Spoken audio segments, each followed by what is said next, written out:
the ships stopped moving. Not in the South China Sea, not in the Black Sea, in the Strait of Hormuz.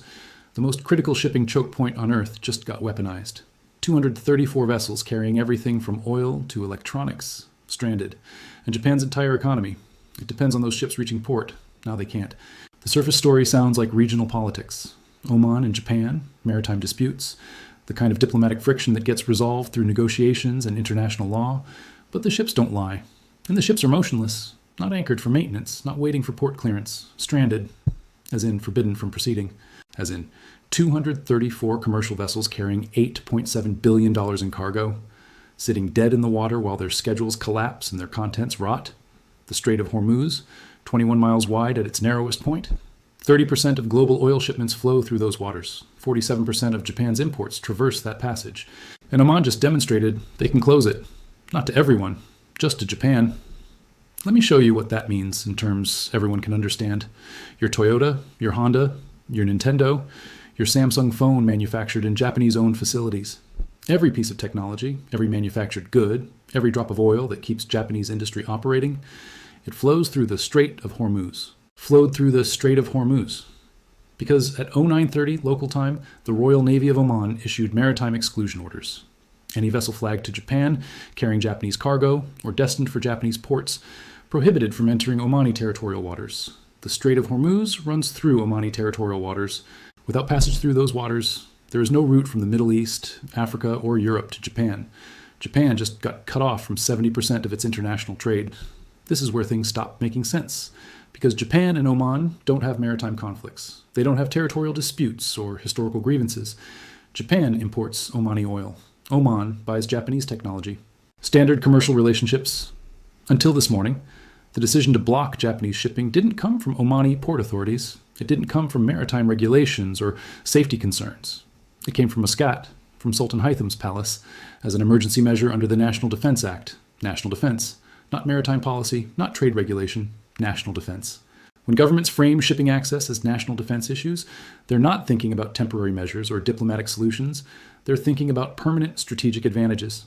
And the timing tells you this decision was coordinated with actions happening simultaneously across multiple theaters. Because 234 stranded vessels isn't just a Japanese problem. It's a global supply chain catastrophe that was designed to demonstrate what happens when maritime choke points become weapons. Let me give you the numbers that should terrify anyone who understands how modern commerce works. 87% of global trade moves by sea. 99.5% of intercontinental trade depends on maritime shipping. There are only 14 critical choke points that maritime traffic must pass through. The Strait of Hormuz is the most important. More cargo value flows through those 21 miles of water than any other maritime passage on Earth. When the Strait of Hormuz gets weaponized, when passage becomes conditional on political alignment, global trade doesn't just get disrupted. It gets divided into spheres of influence based on choke point control. And Japan just learned they're on the wrong side of that division. But here's where individual shipping disruptions become systemic economic breakdown. Japan doesn't just import oil through the Strait of Hormuz, it imports everything. Rare earth elements from Africa, grain from the Middle East, manufacturing components from Europe, raw materials that Japanese factories transform into finished products. When those raw materials stop arriving, Japanese production stops, not temporarily, not until alternative routes get established. There are no alternative routes at the scale required. Toyota produces 11 million vehicles annually. Every vehicle requires steel from iron ore that transits the Strait of Hormuz. Without ore shipments, Toyota's production lines shut down. Sony manufactures electronics using rare earth elements that flow through Omani waters. Without rare earths, Sony cannot produce the chips that power global technology markets. Mitsubishi operates chemical plants that depend on petroleum feedstocks transported through the blocked shipping lanes. Without feedstocks, chemical production stops. When Japanese manufacturing stops, when the world's third largest economy loses access to raw materials, global supply chains don't adapt, they collapse. Because Japan isn't just a consumer of maritime trade, it's a critical link in supply chains that support industries worldwide. The automotive sector. Japanese components are embedded in vehicles manufactured globally. German cars use Japanese precision parts. American trucks depend on Japanese electronic systems. When Japanese component production stops, automotive manufacturing stops. Not just in Japan, everywhere, the electronics industry. Japanese semiconductor equipment is essential for chip fabrication. TSMC in Taiwan depends on Japanese lithography machines. Samsung uses Japanese chemical processes. When Japanese technology exports halt, global semiconductor production faces immediate disruption. The shipping industry itself. Japanese companies own 40% of global shipping capacity. When Japanese vessels can't transit critical routes, maritime shipping availability collapses. This is where individual blockades become weapons of mass economic disruption. And the disruption, it was designed to spread beyond Japan. Because here's what the Omani decision tells you about the changing nature of international commerce. Maritime routes are now weapons, not just for military purposes, for economic warfare designed to force political compliance through commercial pressure. Oman didn't block Japanese shipping because of trade disputes or economic disagreements. They blocked Japanese shipping because Japan represents alignment with powers that threaten Omani strategic interests. And those powers have been building maritime weapons for years. China, the country that has been developing alternative shipping routes, while Western nations focused on efficiency optimization. China now controls significant portions of maritime infrastructure from ports to shipping lanes. When Oman blocks Japanese vessels, those ships don't just wait indefinitely. They get redirected to Chinese-controlled ports, to Chinese-managed facilities, to countries building maritime alliances that exclude Japanese cargo. This isn't transportation policy. This is maritime warfare designed to force Japanese industry into Chinese supply chains. But here's what makes this particularly dangerous for anyone who thinks alternative routes exist. The Strait of Hormuz isn't the only choke point. It's one of 14 critical passages that can be weaponized simultaneously. The Suez Canal, the Strait of Malacca, the Panama Canal, the Strait of Gibraltar, each one controlled by different countries with different political alignments and different strategic objectives. When choke point control becomes a weapon, when passage gets conditional on political compliance, global maritime trade gets carved into competing spheres that exclude non-aligned nations. Japan just became non-aligned. And non-aligned nations, they lose access to the maritime routes that keep modern economies functioning. This doesn't happen by accident. This level of coordinated maritime pressure requires years of strategic planning, requires understanding that choke point control equals economic leverage over nations dependent on seaborne trade.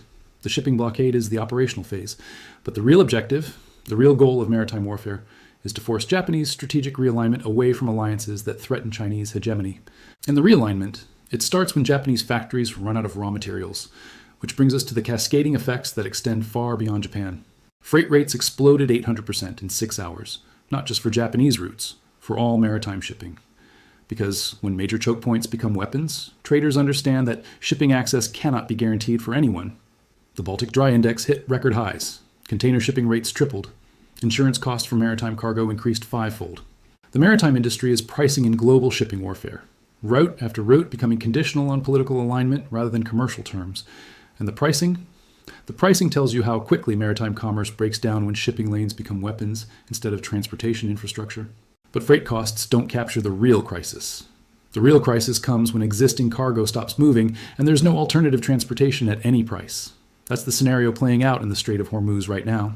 234 vessels carrying time-sensitive cargo, electronics that become obsolete if delayed, pharmaceuticals that expire without refrigeration, food products that rot without rapid transit, $8.7 billion in cargo, not delayed, stranded, as in no clear timeline for delivery and no alternative routes capable of handling the volume.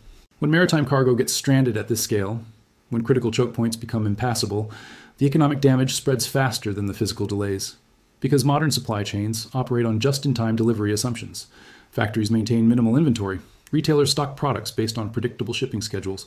When shipping becomes unpredictable, when maritime routes can be closed without warning, just-in-time becomes just too late. The stranded vessels represent more than cargo delays. They represent the breakdown of logistical assumptions that support global commerce. And the breakdown, it triggers panic behavior that amplifies disruptions beyond what shipping blockades alone would create. Japanese companies are already scrambling for alternative suppliers. Not because current suppliers are inadequate, but because current supply routes have become unreliable. When alternative sourcing creates artificial demand surges, prices spike beyond what supply and demand fundamentals would justify. The maritime blockade creates economic disruption that extends far beyond the blocked vessels themselves. But there's a deeper systemic risk that nobody's calculating. Japan's maritime dependence isn't unique. South Korea imports 87% of its energy through the same choke points. Singapore's entire economy depends on maritime transshipment. Australia exports 60% of its commodities through routes that can be weaponized. When maritime choke points become weapons, every nation dependent on seaborne trade becomes strategically vulnerable. In strategic vulnerability, in a world where shipping access depends on political alignment, That means choosing sides in conflicts that have nothing to do with national interests. The Omani blockade forces other nations to evaluate their own maritime dependencies, to consider whether their shipping routes could be weaponized against them, and the evaluation, the strategic reassessment happening in capitals worldwide, suggests that many countries are deciding their maritime relationships need restructuring, not through better shipping contracts or improved port facilities, through political realignments that guarantee access to critical sea lanes. The shipping blockade is creating the geopolitical pressure that forces those realignments, which brings us to timing. Because maritime warfare escalates quickly once precedents get established. If Oman can block Japanese shipping, if chokepoint control can be exercised without catastrophic retaliation, other countries will use similar leverage to advance their strategic objectives. Egypt controls the Suez Canal, Panama controls the Panama Canal, Turkey controls the Bosphorus. Each represents potential choke points that could be weaponized against nations whose political alignments don't serve the controlling power's interests. The maritime infrastructure that enables global commerce, it's controlled by countries that are now demonstrating their willingness to use that control as a weapon. And weapons get used. The Omani blockade was the demonstration, the proof that maritime choke points can be weaponized without triggering military responses that restore shipping access. What comes next? The expansion of maritime warfare to other critical shipping lanes. That's happening right now, while Japanese companies are still trying to understand what the blocked vessels mean for their immediate operations. By the time they understand the broader implications, by the time they realize that maritime dependence equals strategic vulnerability, the alternative shipping routes will be controlled by the same powers orchestrating the blockades. The ships stopped moving at 0930 local time, but what stopped with them? What became motionless when vessels carrying $8.7 billion in cargo got stranded was the assumption that maritime commerce would remain politically neutral. That assumption just became obsolete. The question is whether Japanese policymakers and business leaders recognize obsolescence before it becomes economically catastrophic. Because catastrophe isn't just about stranded cargo or delayed deliveries. It's about the systematic use of choke point control to force political compliance from nations dependent on maritime trade. And compliance? Compliance means accepting terms that prioritize the strategic objectives of choke point controllers over the commercial interests of shipping-dependent nations. The Strait of Hormuz just became conditional. Passage now depends on political alignment rather than commercial relationships. The other 13 critical choke points, they're watching the Japanese response. If Japan complies with Omani demands, maritime weaponization spreads to other routes. If Japan resists, the blockade expands until resistance becomes economically unsustainable. Either way, the era of guaranteed maritime access just ended. What replaces it, what determines which nations have access to the sea lanes that enable modern commerce, that gets decided by countries that control the choke points. And the choices being made in Muscat and Beijing and other capitals that control maritime infrastructure, those decisions are reshaping global trade relationships based on political loyalty rather than economic efficiency. The ships are motionless, 234 vessels carrying Japan's economic lifeline.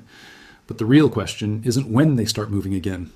The real question is what political price Japan pays to restore maritime access, and whether the terms demanded by choke point controllers represent temporary accommodation or permanent strategic subordination. Because maritime choke points don't just control shipping routes, they control the economic independence of nations that depend on seaborne trade. And economic independence, in a world where shipping lanes become weapons, that's the real cargo sitting motionless in the Strait of Hormuz. The countdown started when the ship stopped moving, not just for cargo delivery schedules, but for Japanese sovereignty over its own economic destiny. The maritime blockade continues. The question is what moves when the ships finally do. And who controls the routes they travel when political alignment becomes more important than commercial efficiency? Because efficiency was the old system, the system where maritime access depended on market relationships and international law. The new system, the system where shipping depends on political compliance, but that system just activated. The ships have stopped. The question is what starts when maritime commerce becomes a tool of political control rather than economic exchange, and that control, that power to determine which nations have access to the sea lanes that sustain modern civilization, that power now rests with countries that consider Japanese prosperity a strategic threat to their regional dominance. The Strait of Hormuz is closed to Japan, but what became possible when maritime choke points turned into weapons? That's the real story unfolding while 234 vessels sit motionless in waters that used to guarantee safe passage. The passage is no longer guaranteed. The question is what replaces guaranteed access when shipping becomes conditional on political surrender?